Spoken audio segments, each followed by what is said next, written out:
57 તાલુકામાં વરસાદ, સૌથી વધુ વરસાદ ભરૂચના અંકલેશ્વરમાં ખાબક્યો, 4.25 ઇંચ વરસાદ.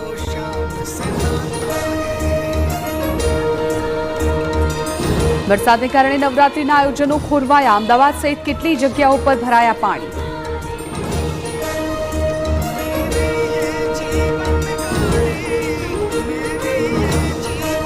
હજુ પણ 30 તારીખ સુધી વરસાદ પડવાની આગાહી, આવતીકાલે દક્ષિણ ગુજરાતમાં રેડ એલર્ટ.